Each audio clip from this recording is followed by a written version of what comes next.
kenapa tertarik menjadi penjamin dalam IPO Tosca ini? Silakan. Terima kasih, Bu Saprina. Jadi dari kami melihat dua aspek, dua faktor untuk kita memutuskan bergabung atau terlibat dalam satu proyek. Pertama tentu kita lihat sektoralnya, Bu ya. Sektoral kita tahu ekonomi digital growth-nya masih sangat-sangat besar ke depan. Di mana dari sektor digital ekonomi tersebut penyumbang terbesar itu e-commerce. Nah, jadi kita lihat sektornya inline nih, sektornya berada pada sektor yang masih bertumbuh, bukan sektor yang sunset ataupun sudah menurun trennya. Jadi kita lihat sektornya masih sangat menarik.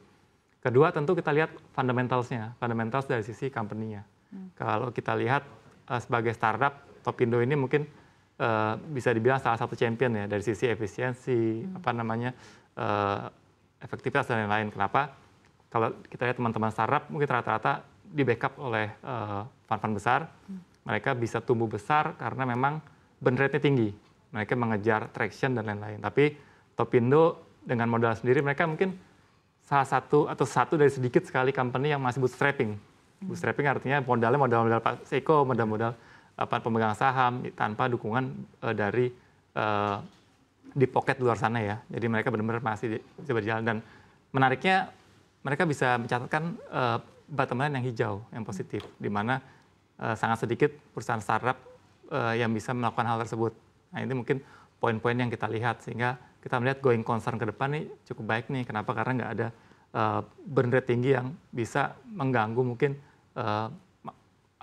prospek dari perusahaan itu sendiri. Itu sih dua poin, baik dari sisi sektoral maupun dari sisi fundamentalnya cukup menarik menurut saya. Selaku underwriter pasti ini kan bukan pertama kalinya ya dalam hal IPO gitu ya. Secara valuasi bagaimana komparasi Tosca dengan perusahaan sejenis yang sudah IPO menurut Anda?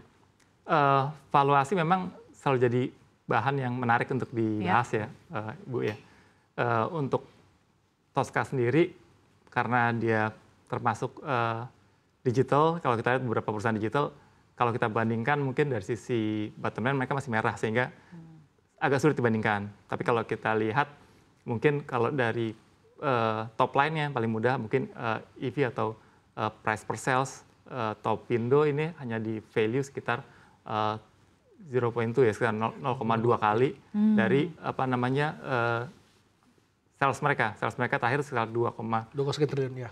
2, something triliun dan market cap mereka saat itu hanya 500-an miliar. Jadi cukup menarik dibandingkan rata-rata industri itu ada di sekitar 2-3 kali, jauh lebih tinggi. Oke, jadi memang masih begitu baik ya dalam hal ini ya. Jadi memang akan selalu kita nantikan lah kira-kira nanti IPO-nya di bulan apa nih, Mas?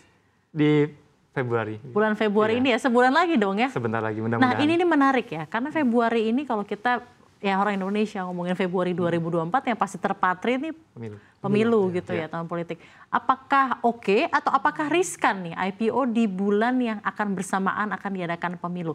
Silakan mungkin ke Pak Hari. Baik, jadi memang banyak pihak ya, banyak orang bicara bahwa pemilu ini hati-hatilah, wait and see dan lain-lain. Tapi kalau kita lihat statistik, kita bicara data ya. Dari pemilu-pemilu sebelumnya, mungkin 3 pemilu terakhir, 4 pemilu terakhir, tidak ada satu kecenderungan tren ya bahwa dalam era pemilu atau setelah pemilu marketnya bearish, itu nggak ada.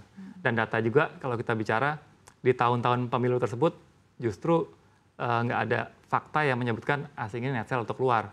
Justru rata-rata asing net buy. Mungkin kita lihat bicara statistiknya.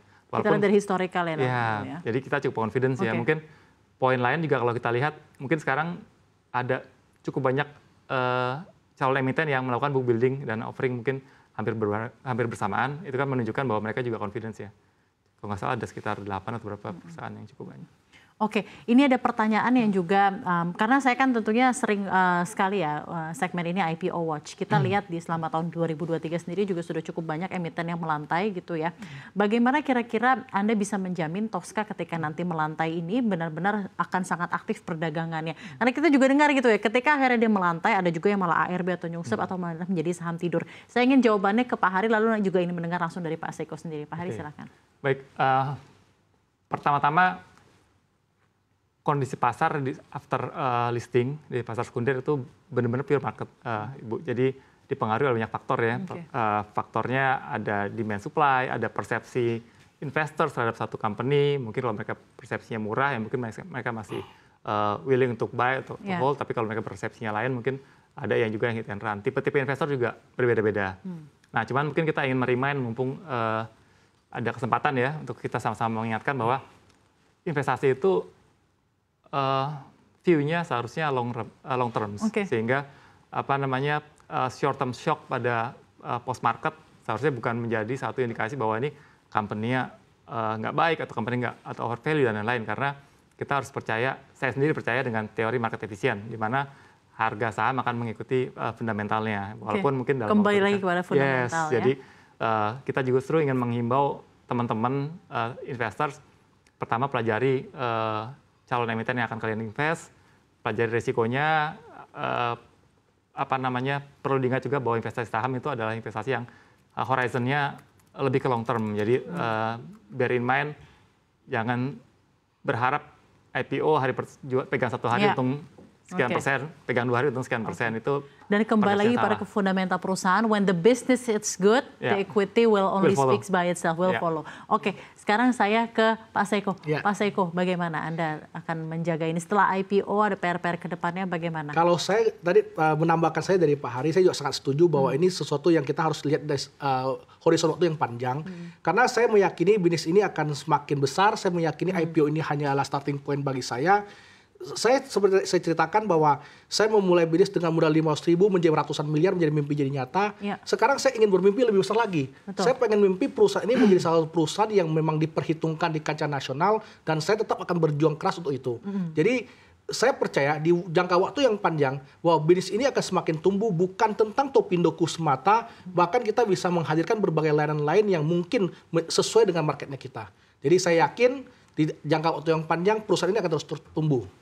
Oke, nah saya ingin juga menanyakan kepada Pak Seiko gitu ya, saat ini tuh bisnis modelnya seperti apa untuk Tosk, dan kira-kira kompetitor saat ini ladangnya seperti apa, kira-kira bagaimana strategic wise dari challenge dan peluangnya bagaimana setelah akhir IPO? Nah, jadi sebenarnya kalau dilihat kan bisnis model kami ini, kami mengkonekkan berbagai berbagai prinsipal seperti misalnya produk telco, misalnya seperti produk FMCG, terus misalnya kayak prinsipal seperti ekspedisi dan lain-lain. Kami konekkan dalam sebuah platform dengan nama Topindoku. Kami salurkan kepada mitra-mitra kami yang bentuknya warung, dalam bentuknya telco, bentuknya warung telco, toko handphone misalnya, ataupun misalnya untuk ke minimarket dan semacamnya. Jadi pada dasarnya kami melihat bahwa yang kami harus lakukan adalah bagaimana caranya kami terus menambah produk yang kira-kira bisa memberikan keuntungan bagi masyarakat, bagi pengguna kami, bagi kayak warung-warung tersebut, bagi kayak toko handphone tersebut dan lain-lain. Jadi pada dasarnya selama kami bisa terus mengikuti pertumbuhannya si teman-teman UMKM ini, perusahaan ini akan terus tumbuh terus. Nah, salah satunya contoh, kami kan awalnya masuk ke FMCG. Ternyata kami digandeng sama Bank Indonesia Kalbar untuk kayak gerakan pangan murah dan semacamnya. Terus kami difasilitasi teman-teman itu untuk bekerja sama dengan petani lokal untuk mendistribusi beras mereka kepada masyarakat Kalimantan Barat. Nah, demikian juga kami diundang sama Dinas Pertanian Provinsi Kalimantan Barat. Kami diminta untuk membantu mensuplai, mengambil produk-produk seperti hasil tani seperti cabai dan semacamnya untuk mensuplai ke horeca, hotel, restoran, dan kafe. Nah, itu yang akan terus kami lakukan untuk memastikan bahwa Topindoku secara bisnis akan terus tumbuh. Oke, ini sampai sejauh ini masih bootstrapping, Pak? Masih bootstrapping, jadi benar-benar tidak ada pendanaan sama sekali. Oh, luar biasa. Jadi benar-benar cash flow-nya itu benar-benar di ini ya, Pak ya. Dalam hal ini masih mengandalkan bisnis model dan revenue model saat ini. Benar.